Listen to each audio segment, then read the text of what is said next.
دنیا میں تین طرح کے ورلڈ ویوز پائے جاتے ہیں۔ ایک پہلا جو ورلڈ ویو ہے وہ ہے خدا کی مرکزیت۔ اب میں مرکزیت آپ کو سمجھاتا ہوں بعد میں۔ دوسرا جو ورلڈ ویو ہے وہ ہے بشر، یعنی کہ انسان کی مرکزیت۔ اور تیسرا جو ورلڈ ویو ہے وہ ہے مذہب ہی کا انکار، یعنی کہ جسے حصی تمدن بولا جاتا ہے۔ اور جو خدا کی مرکزیت ہے اسے تھیوسینٹرک ویو بولتے ہیں، اور جو بشر کی مرکزیت ہے اسے اینتھروپوسینٹرک ویو بولا جاتا ہے، اور جو حصی تمدن یعنی کہ مذہب انکاری جو ورلڈ ویو ہے اسے میٹیریلسٹک ویو بولا جاتا ہے۔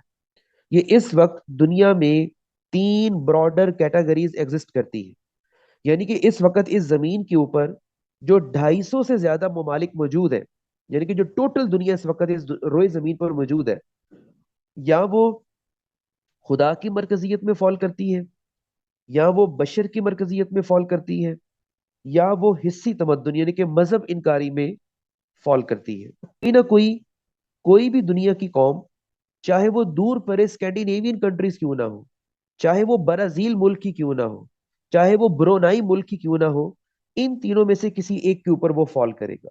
اب ہم انشاءاللہ آگے ان کی ڈیٹیل کی طرف آتے ہیں، لیکن یہاں جو لفظ ہے مرکزیت، اس کو سمجھ لے کہ مرکزیت کسے کہا جاتا ہے۔ مرکزیت سے مراد سینٹر آف پاور، مرکزیت سے مراد سینٹر آف پاور یعنی کہ اقتدار کا مرکز، طاقت کا مرکز، جس کو اٹل حقیقت کہہ لو۔ کچھ ورلڈ ویو ایسے ہیں جو خدا کو طاقت کا مرکز سمجھتے ہیں، کچھ ورلڈ ویو ایسے ہیں جو خدا کی جگہ انسان کو طاقت کا مرکز سمجھتے ہیں، اور کچھ ورلڈ ویو ایسے ہیں جو انسان کو طاقت کا مرکز تو سمجھتے ہیں لیکن خدا اور مذہب کا ہر لحاظ سے انکار کرتے ہیں۔ تو یہ تین طرح کے ورلڈ ویوز ہیں۔ پھر سے اس بات کو سمجھ لیں کہ کچھ ایسے ورلڈ ویوز ہیں جو خدا کو طاقت کا مرکز سمجھتے ہیں، کچھ انسان کو طاقت کا مرکز سمجھتے ہیں، اور کچھ سمجھتے ہیں، کہتے ہیں کہ صرف اور صرف مادہ یعنی کہ انسان بھی، مطلب چیزیں اور پیسہ زیادہ امپورٹنٹ ہے، انسان بھی امپورٹنٹ نہیں ہے۔ تو یہ مذہب انکاری، یہ حصی تمدن ہے جو کہ آج مغرب کا ہے۔ آپ کو اندازہ ہو گیا ہوگا بات کرتے ہوئے کہ مغرب میں سب سے امپورٹنٹ چیز پیسہ ہے۔ اس پیسے کے پیچھے چاہے تعلقات، بلکہ یوں کہنا چاہیے کہ جتنے بھی تعلقات مغرب میں بن رہے ہیں وہ پیسے کی بنیاد پر بن رہے ہیں، انسانیت کی بنیاد پر نہیں بن رہے۔ تو یہ تین طرح کے ورلڈ ویوز پائے جاتے ہیں۔ اب ہم تینوں کو ایک ایک کر کے ڈسکس کرتے ہیں۔ سب سے پہلے سب سے پہلی بات جو ہمارے سامنے آتی ہے وہ ہے خدا کی مرکزیت۔ اب اس خدا کی مرکزیت میں صرف اور صرف تین مذہب جو ہے دنیا کے وہ خدا کی مرکزیت کو فالو کرتے ہیں، جو یہ کہتے ہیں کہ جو سینٹر آف پاور ہے، جو اقتدار کا مرکز ہے، وہ صرف اور صرف خدا ہے۔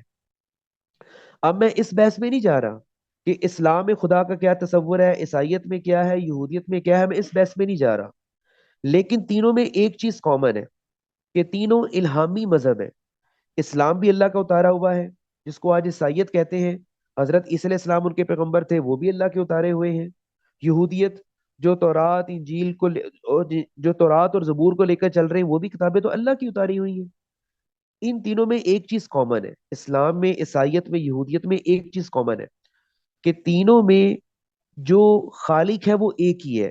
ہم اللہ کہہ دیتے ہیں، کرسچن جو ہے اس کو وہ مطلب آپ یوں کہہ لو کہ کرسچنز کو گاڈ کا لفظ استعمال کر لیں گے، خداوند کا لفظ استعمال کریں گے، سوری ان کی بائبل میں خداوند لکھا ہوا ہے، لیکن تینوں کی مراد ایک ہی ہے، یعنی کہ ایک خالق۔ تو اس اعتبار سے جو خدا کی مرکزیت کو ماننے والے ہیں وہ اس وقت تین مذاہب ہیں، اسلام، عیسائیت اور یہودیت۔ اور یہ تینوں مذاہب ایسے ہیں جو ہر ممکن، جو ایک اٹل نظریہ یہ رکھتے ہیں کہ اقتدار اعلیٰ جو ہے وہ صرف خدا کی ذات ہے، یعنی کہ طاقت کا سر چشمہ جو ہے وہ صرف خدا کی ذات ہے۔ یہی تو وجہ ہے کہ اسلام میں بھی جو قوانین بنائے جاتے ہیں وہ مذہبی کتاب قرآن سے لیے جاتے ہیں، کیونکہ عقیدہ یہ ہے کہ یہ خدا کی نازل کردہ ہے۔ عیسائی جو ہیں وہ بھی اپنا سارا نظریہ حیات بائبل سے لیتے ہیں، یعنی کہ انجیل سے، ان کا بھی یہ ماننا ہے کہ یہ کتاب خدا کی اتاری ہوئی ہے۔ اور جو یہودی ہیں وہ अपना नजरिया हयात तौरात से लेते हैं। उनका भी यही मानना है कि ये किताब खुदा की उतारी हुई है। इस वजह से उनके यहाँ और हमारे यहाँ एक चीज तो कॉमन है कि हमारे यहाँ और उनके यहाँ जो तरजीह है वो खुदा है, यानी कि इंसान बाद में है और खुदा पहले है। तो पहला वर्ल्ड व्यू इस वक्त दुनिया में ये पाया जाता है, जिसमें मुसलमान भी आ जाते हैं, ईसाई भी इनमें आ जाते हैं, और यहूदी भी इनमें आ जाते हैं। और ये तीनों मज़ाहिब ऐसे हैं, और इन मज़ाहिब के मानने वाले वो लोग हैं जो खुदा की तालीमात को जिंदगी में हर मुमकिन लागू करने की कोशिश करते हैं, जो ये कहते हैं कि हमारी मजहबी किताबों से बाहर कोई और निज़ाम हयात हमारे लिए काबिल कबूल नहीं है। मैं फिर कह रहा हूं कि मेरी आज की बहस ये नहीं है कि इस्लाम सही है या ईसाइयत सही है या यहूदियत सही है, या इस्लाम सिर्फ सही है बाकी दो गलत है, बाकी दो ठीक है, इस्लाम गलत है। आज की ये इस आज का मौजू नहीं है। सिर्फ एक वर्ल्ड व्यू की बात हो रही है कि ये एक पहला वर्ल्ड व्यू दुनिया में पाया जाता है, जिसकी मैंने एक्सप्लेनेशन आपको दे दी हुई है। ये पहला वर्ल्ड व्यू है। आगे मैंने कहा कि ये मतलब कि ईसाइयत आ जाती है, और उसके बाद यहूदियत जो है, ये आपके सामने जो पिक्चर शो है, ये बेसिकली अब तो पता ही होगा आपको, यहूदी से मुराद इसराइल है। अच्छा, वो इसराइल जिन्होंने जुल्म ढाए हुए हैं गजा के लोगों के ऊपर, वो भी उसी खुदा को मानने वाले हैं जिन पर ये जुल्म ढाल रहे हैं, यानी कि मुसलमान, वो भी उसी खुदा को मानने वाले हैं। ठीक है, लेकिन अपना अपना उस एक खुदा के बारे में अपना अपना नजरिया जरा मुख्तलिफ है। वो किसी और तरीके से उस खुदा को मानते हैं, ईसाई किसी और तरीके से मानते हैं, और मुसलमान किसी और तरीके से मानते हैं। लेकिन तीनों में एक ही सेंट्रल पॉइंट है, वो है खुदा। यानी कि तीनों मज़ाहिब ऐसे हैं जो पैगंबरों को भी मानते हैं। खुदा, जन्नत, जहन्नुम, फरिश्ते, तकदीर, हर चीज हमारी कॉमन है। ठीक है, तो that was the first world view. ये पहला जो था वो वर्ल्ड व्यू आपके सामने मैंने रख दिया था, यानी कि मुसलमान। उसके बाद अब हम सेकंड वर्ल्ड व्यू की तरफ आते हैं। अब सेकंड वर्ल्ड व्यू क्या है, ये जरा बात आप समझनी है। मतलब जिसको मैंने लिखा हुआ है बशर की मरकजियत। बशर की मरकजियत से मुराद कि जो सेंटर ऑफ पावर है वो खुदा नहीं है। सेंटर ऑफ पावर जो है वो इंसान खुद है। बात जरा गौर कीजिएगा, सेंटर ऑफ पावर खुदा नहीं है, सेंटर ऑफ पावर जो है वो इंसान खुद है। अब इंसान की कौन सी चीज खुदा से भी ज्यादा मुकद्दम है? ये पहला पॉइंट आपके सामने मैंने रख दिया है कि ताकत का सरचश्मा जो है वो इंसान की रूह है। यानी कि उनके नजदीक जो उनके नजदीक जो सबसे बड़ी हकीकत है वो खुदा नहीं है। उनके नजदीक जो सबसे बड़ी हकीकत है वो इंसान की रूह है। यानी कि इंसान की रूह सबसे ज्यादा मुकद्दम है। और उसके साथ साथ वो किसका इनकार करते हैं? मादी जिंदगी का इनकार करते हैं। यानी कि उनके नजदीक जो हमारा जिस्म अल्लाह ने जो हमें दिया हुआ है ना, हमारे जिस्म की कोई अहमियत नहीं है। वो कहते हैं जिस्म बिल्कुल बेकार चीज है। जो हकीकत है वो रूह है। हकीकत जो है वो रूह है। इंसानी जिस्म जो है वो बिल्कुल बेकार चीज है, ये फजूल चीज है। और इनका जो वर्ल्ड व्यू है उनको किसकी तरफ ले जाता है? तार के दुनिया होने की तरफ ले जाता है। यानी कि जो वो कहते हैं ना कि फना हो जाना, ये अक्सर हम लफ्ज सूफीज्म में इस्तेमाल करते हैं, सुनते हैं। फना हो जाना जिसे रहबानियत बोला जाता है, कि बस दुनियादारी को छोड़ो। यानी कि रिश्ते नाते बिल्कुल एक ख्वाब है, इन रिश्ते नातों की कोई अहमियत नहीं। और उसके साथ साथ जो ताल्लुकात है उनकी कोई अहमियत नहीं। उसके साथ साथ ये पैसा कमाना, हलाल रिस्क कमाना, इसकी कोई अहमियत नहीं। तो मतलब हर लिहाज से वो मादी जरूरियात का इनकार करते हैं, और सिर्फ ये वो कहते हैं कि रूह जो है वो मुकद्दम है। लेकिन इस्लाम का व्यू क्या है? इस्लाम में तो रहबानियत की सख्ती से नफी की गई है। अल्लाह ताला तो वाज़ेह कहता है, यानी कि हदीस में मौजूद है, आप सल्लल्लाहु अलैहि वसल्लम ने फरमाया, ला रहबानियत फिल इस्लाम, कि इस्लाम में रहबानियत की नफी है। इस्लाम तो लाजमी कहता है कि तुम्हारे माल में तुम्हारे जो रिश्तेदार हैं उनका हक है, हमसायों का हक है, मस्कीनों और यतीमों का हक है, वालिदैन के साथ उसने सलूक है, हमसायों के साथ उसने सलूक है। इसका क्या मतलब है? कि आप जो हमारी सोशल लाइफ है इससे डिस्कनेक्ट नहीं हो सकते। जितनी भी मादी जरूरियात है वो आपने पूरी करनी है। रिस्क हलाल आपने कमाना है, और रिस्क हलाल बल्कि ऐन इबादत भी है। तो इस एतबार से ये जो दूसरा है बशर की मरकजियत, तो ये दूसरा वर्ल्ड व्यू पाया जाता है। अब इसमें तीन मजाहिब है वो सामने आते हैं। हिंदू मजहब इसमें आता है, बुद्ध मत इसमें आता है, और कन्फ्यूशियस मजहब जो है वो इसमें आता है। ठीक है। और जैसा कि एक पिक्चर मैंने आपके सामने रख दी है, आपको इस पिक्चर से अंदाजा हो जाएगा, ये बेसिकली बुद्ध मत के ये बुद्धिस्ट है। अब आप ये देख लो कि इस मजहब का जो बानी है वो है, मतलब बुद्धा उससे बोला जाता है, ये बुद्धिस्ट है। ये बेसिकली ये मजहब आज का नहीं है। ये जो बुद्धिज्म है, ये मजहब हजरत ईसा अलैहि इस्लाम से भी तकरीबन 400 - 450 साल पहले का है, ये वाला मजहब जो है। तो इन अब देखो, इस पिक्चर में आप गौर करें, जो मूर्ति इन्होंने बनाई हुई है किसी खुदा की नहीं बनाई हुई। अपना जो उनका मजहब का बानी था ना, जिसे गौतम बुद्ध बोला जाता था, उन्होंने उसकी मूर्ति को वो पूज रहे हैं।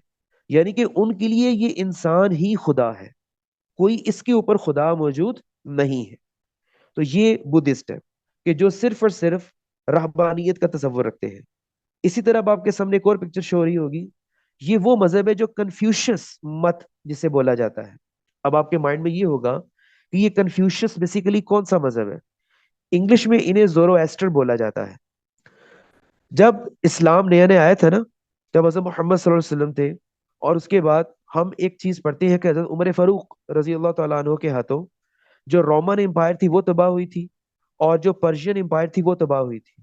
उस वक्त आग के जो पुजारी थे ना, जो पर्शियन एम्पायर के अंदर थे, वो यही लोग थे जिन्हें ज़ोरोएस्टर बोला जाता है, जिन्हें कन्फ्यूशियस मत मजहब कहते हैं। पाकिस्तान में भी इनकी तादाद है, बहुत कम है। पाकिस्तान में भी इनकी तादाद है। ये पिंडी इस्लामाबाद में भी इनकी इबादत का मरकज बना हुआ है। ठीक है। तो ये वो, अब ये देखो, ये किसी खुदा को नहीं मानते, ये इसी शख्स को मान, इस शख्स का नाम ही कन्फ्यूशियस है। जिस तरह बुद्ध मजहब के अंदर गौतम बुद्ध जो था वो उस मजहब का बानी था, इस तरह कन्फ्यूशियस मजहब के अंदर ये जो शख्स आपके सामने जो पिक्चर शो हो रही है, ये कन्फ्यूशियस मजहब का बानी है। ठीक है। इनका क्या मानना था दोनों का, कि बस सोशल रिस्पॉन्सिबिलिटीज कोई नहीं है, यानी कि सिर्फ हकीकत किसकी है, रूह की हकीकत है, जिस्म की कोई हकीकत नहीं है। अब ये मौजूदा पिक्चर आपके सामने शो हो रही है, ये देखो उन्होंने आग आगे जलाई हुई है और आग की ये पूजा कर रहे हैं। गो की ये तादाद में कम है, लेकिन एक वर्ल्ड व्यू ये भी पाया जाता है, बशर की मरकजियत। उसके बाद अब हम आते हैं तीसरे वर्ल्ड व्यू की तरफ।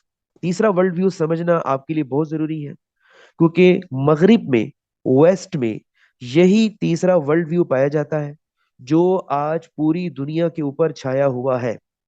चाहे वो खुदा की मरकजियत का वर्ल्ड व्यू हो, उसके ऊपर भी ये डोमिनेट कर रहा है।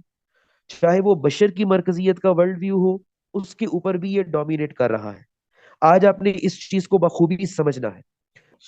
एक तो इसमें सेकुलरिज्म आ जाती है, ये लफ्ज मैं बार बार यूज भी करता हूँ, सेकुलरिज्म। अभी इंशाल्लाह इसकी तफसील जो है वो मॉड्यूल 2 में आएगी सारी की सारी, जब इंशाल्लाह ईद के बाद हमारा सिलसिला आगे चलेगा।